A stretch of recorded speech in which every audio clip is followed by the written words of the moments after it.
না, শেখ হাসিনা বাংলাদেশে যাবেন। গত 2 দিন আগে তিনি একটা বক্তব্যে বলছেন, আজকেও তিনি সুনামগঞ্জের ব্রিটেন প্রবাসী সুনামগঞ্জের লোকজনদের সঙ্গে তিনি ভার্চুয়ালি কানেক্ট হয়েছিলেন। শেখ হাসিনা বলছেন যে আমি অবশ্যই আসবো। একজন বাক প্রতিবন্ধী সাইদুরকে গ্রেপ্তার করার ঘটনায় তিনি একটা মেসেজ দিয়েছেন, অডিও মেসেজ, সেখানে বলছেন তুমি ধৈর্য ধরো, আমি বাংলাদেশে আসবো। তবে আমার মনে হয় ইউনূসরা এত অন্যায় করছেন যে পালিয়ে যাওয়া তাদের পক্ষে কঠিন হবে। শেখ হাসিনা বাংলাদেশে যাবেন, আবার মুক্তিযুদ্ধের চেতনার বাংলাদেশ তার নেতৃত্বেই ইনশাআল্লাহ প্রতিষ্ঠিত হবে। আর একজন দর্শক বলছেন যে আরেকটা যুদ্ধের জন্য কি প্রস্তুতি নিতে হবে, আর একটা মুক্তিযুদ্ধ কি প্রয়োজন, যেভাবে জামাত শিবির স্বাধীনতা বিরোধীরা বাংলাদেশটা দখল করে নিয়েছে? আমার মনে হয় রাজনীতির কিছু সূত্র থাকে, বিজয়ী এবং বিজিত এক জায়গায় থাকতে পারে না, পৃথিবীর কোন দেশে থাকে নাই। ধর্ষক এবং ধর্ষিতা একত্রে বসবাস করতে পারে না। 71-এর পরাজিতদেরকে বিনাশ না করা আমার ধারণা বঙ্গবন্ধুর মহানুভবতার কারণে, কারণ তিনি তো শাসক ছিলেন না, তিনি ছিলেন একজন জাতীয়তাবাদী নেতা। জাতীয়তাবাদী নেতারা কোনদিন কঠোর হতে পারেন না। ফলে নানাভাবে নানা ষড়যন্ত্রে বঙ্গবন্ধুকে জীবন দিতে হয়েছে। বাংলাদেশটা মুক্তিযুদ্ধের চেতনা থেকে এখন আবার পিছিয়ে পড়ছে। আমার বিশ্বাস আর একটা মুক্তিযুদ্ধ অনিবার্য হয়ে উঠতেছে, যে মুক্তিযুদ্ধের মধ্য থেকে আমাদের সার্বভৌমত্ব সুপ্রতিষ্ঠিত হবে, লাল সবুজের পতাকা দৃঢ় থাকবে, আমার জাতীয় সঙ্গীত আমার সোনার বাংলা আমি তোমায় ভালোবাসি, আমার 30 লক্ষ শহীদের আত্মা, 2 লক্ষ মা বোনের সম্ভ্রম মর্যাদা পাবে, এবং পরাজিতরা নতুন করে পরাজিত হবে এবং তারা বিনাশ হয়ে যাবে। সে সময় খুব দূরে বলে আমার মনে হয় না। যারা প্রস্তুতি নিচ্ছেন, বাংলাদেশে আপনাদের স্বপ্ন সফল হবে না। শেখ হাসিনার শব্দগুলি খেয়াল করুন।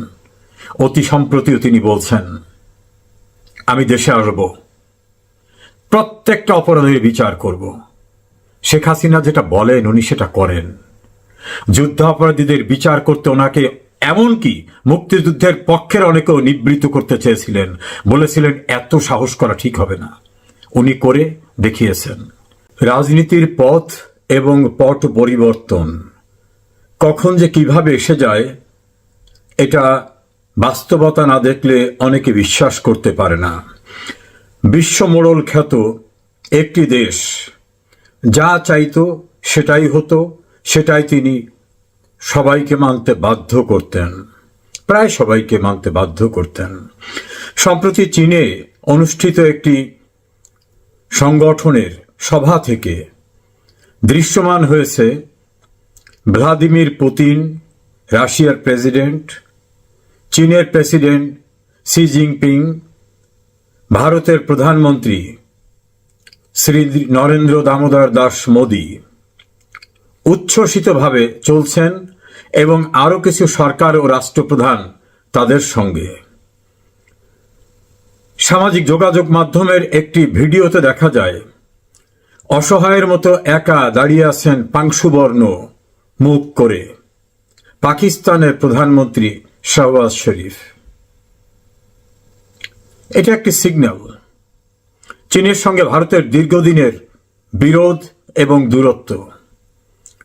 ধীরে ধীরে সেই দূরত্ব কমে আসার কারণেই আমার মনে হয় নরেন্দ্র মোদীকে একেবারে দিল খোলা অট্টহাসিতে দেখা গেছে। একই গাড়িতে ভ্লাদিমির পুতিন এবং শ্রী নরেন্দ্রনাথ মোদী অনুষ্ঠান স্থলে যাচ্ছেন। চীনের প্রেসিডেন্ট, রাশিয়ার প্রেসিডেন্ট, ভারতের প্রধানমন্ত্রী একত্রে কথা বলছেন এবং কথা বলার বডি ল্যাঙ্গুয়েজে মনে হয় তারা একটা সুসম্পর্ক স্থাপন করতে পেরেছেন বিধায় এতটা উচ্ছ্বসিত। তাহলে এটা দেখেই কি পাকিস্তানের প্রধানমন্ত্রী তার মুখ পাংশুবর্ণের মতো করলেন, একা দাঁড়িয়ে থাকলেন দূরে? খুবই স্বাভাবিক। ভারত এখন জনসংখ্যার দিক থেকে পৃথিবীর সবচেয়ে বড় রাষ্ট্র, অর্থনীতির দিক থেকে পঞ্চম, শক্তির দিক থেকে ভারত পরাশক্তির একেবারেই কাছাকাছি। পৃথিবীর অন্যতম পরাশক্তি রাশিয়া এখন তার সঙ্গে, চীন তার সঙ্গে, বা এই দুই দেশের সঙ্গে ভারত। কাজে এরা যদি সম্মিলিত হয় তাহলে সেই জোটের যে শক্তি, সেই শক্তির কাছে কিন্তু মোড়লিপনা করা আর একটি রাষ্ট্রের শক্তি কোনোভাবেই টিকবে না। এবং আমার মনে হয় এখন সেই সময় এসে গেছে নতুন মোর্চা করে নতুন চ্যালেঞ্জ ছুড়ে দিতে এই ঐক্য। এই ঐক্যের ধারাবাহিকতা কিন্তু পার্শ্ববর্তী দেশেও ছড়িয়ে যায়।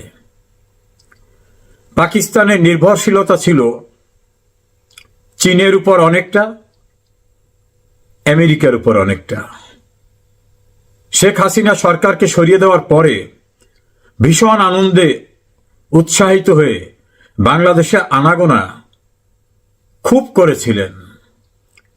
পাকিস্তানের পররাষ্ট্রমন্ত্রী তো এসে বাঙালিদের সবক দিলেন, ধমক দিলেন, দিল পরিষ্কার করতে বললেন।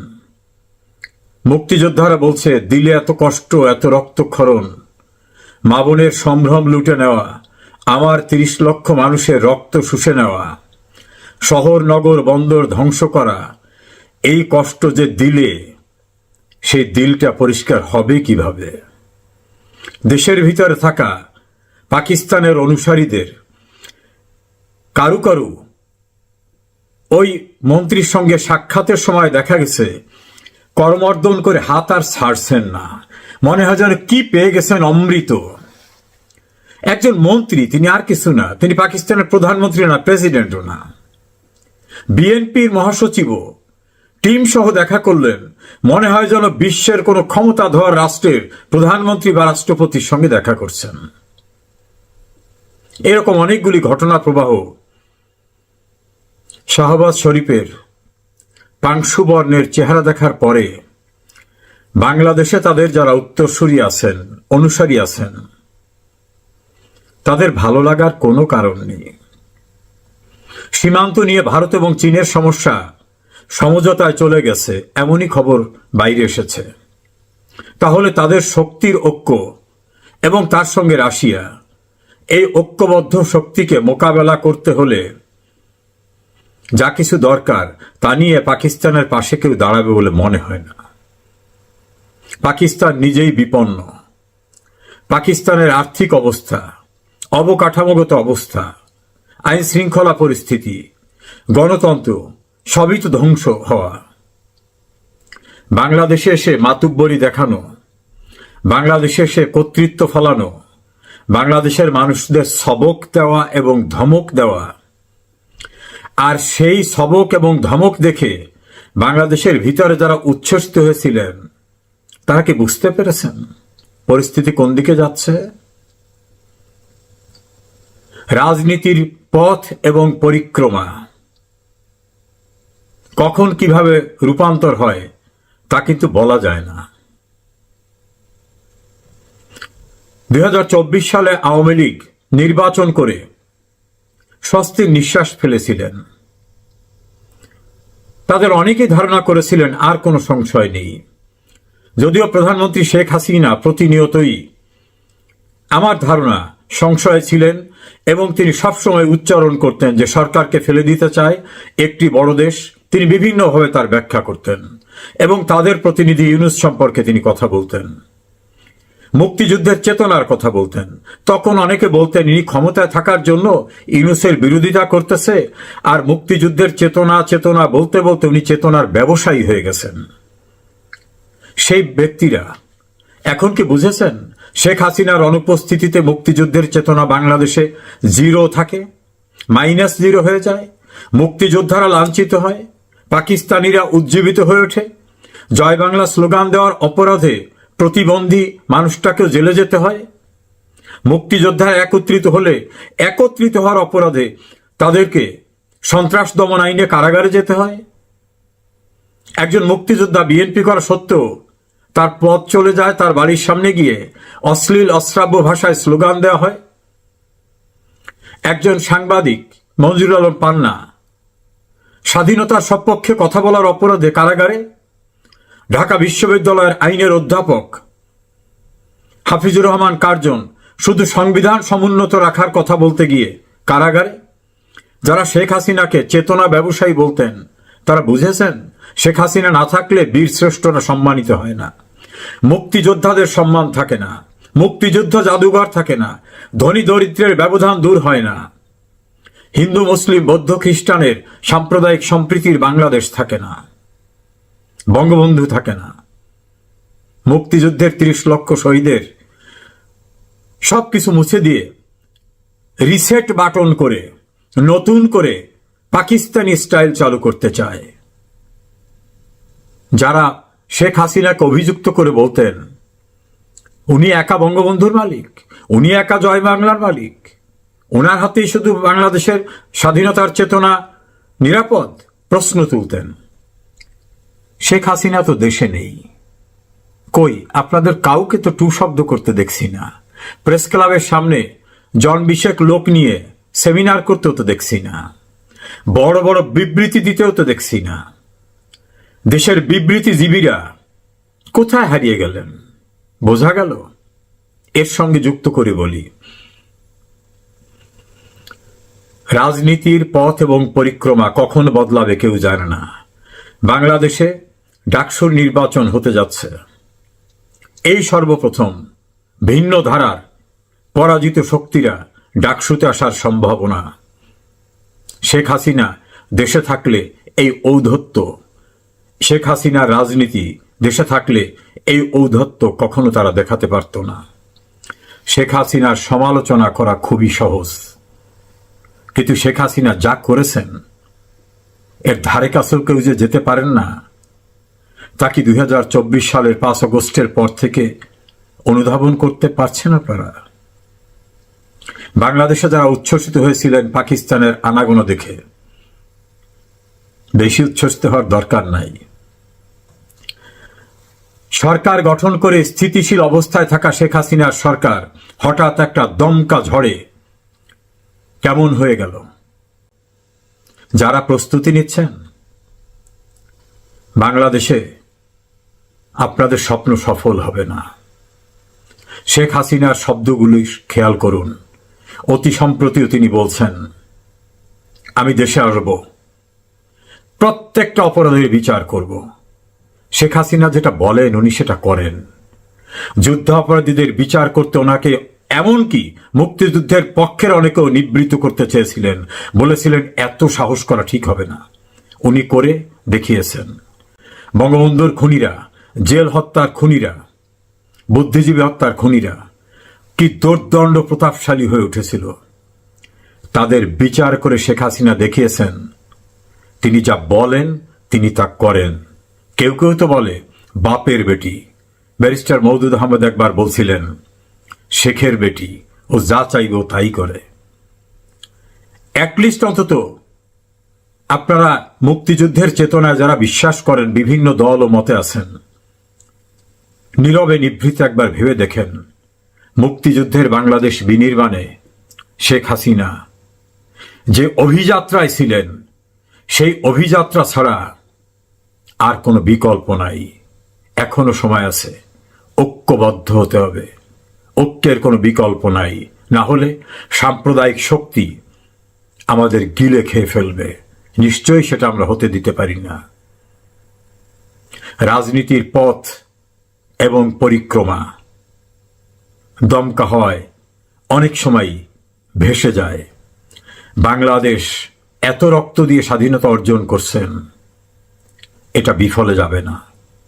এখনো মুক্তিযুদ্ধের চেতনা প্রতিটি গ্রামে, প্রতিটি শহরে, নগরে, বন্দরে, প্রতিটি বাড়িতে আছে।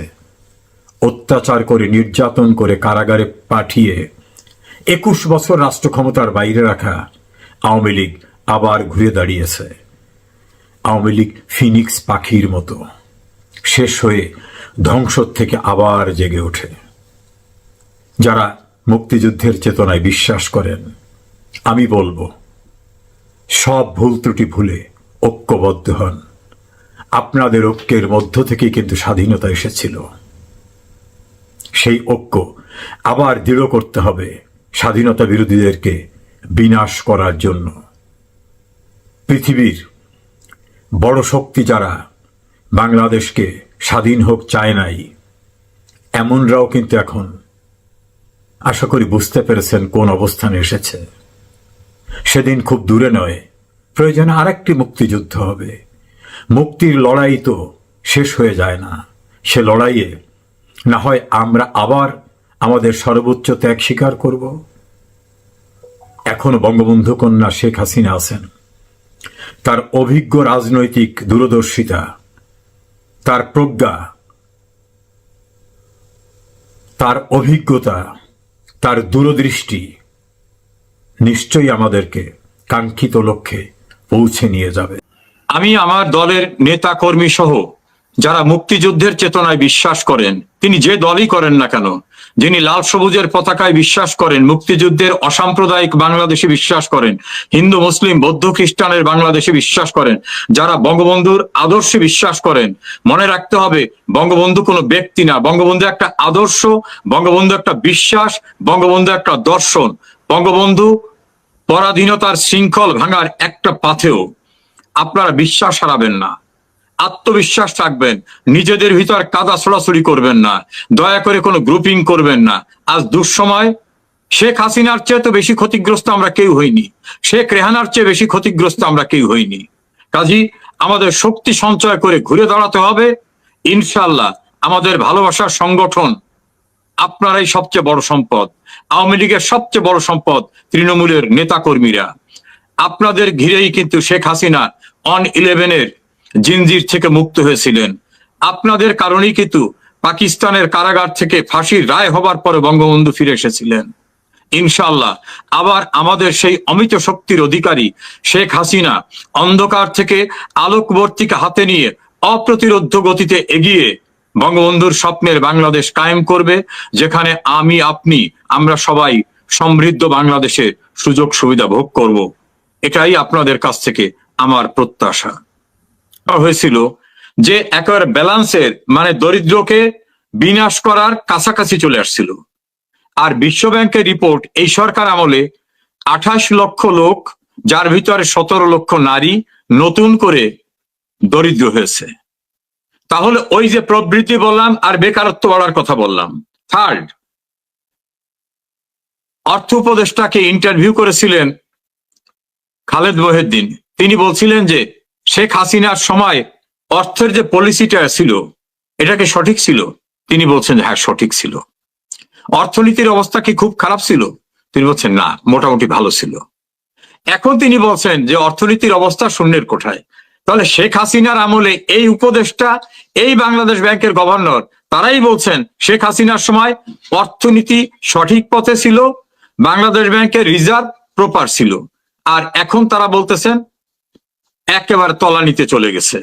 আর একাধিক রিপোর্টে আসছে, সমকাল, কালের কণ্ঠ রিপোর্টে আসছে যে হাজার হাজার কোটি টাকা পাচার হয়ে যাচ্ছে। তো এখন তো আওয়ামী লীগের কোনো ব্যাংকার নাই, আওয়ামী লীগের ব্যবসায়ী নাই, আওয়ামী লীগের মন্ত্রীরা দেশে নাই, নেতা নাই।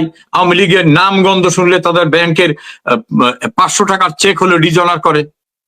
আর এই যে হাজার হাজার কোটি টাকা, এটা তো আর পকেটে করে নিয়ে যাওয়া যায় না, ব্রিফকেসও নেওয়া যায় না এত টাকা। আর এয়ারপোর্টে তো আওয়ামী লীগের ওরা যেতে পারে না। এই টাকাগুলো কারা বিদেশে পাস করলো? এই সরকারে যারা আছে অথবা এই সরকারের যারা বেনিফিশিয়ারি বা এই সরকারের মাধ্যমে যারা সুযোগ সুবিধা নিচ্ছেন, নিশ্চয়ই তারা পাস করছেন। এটাই বাস্তবতা।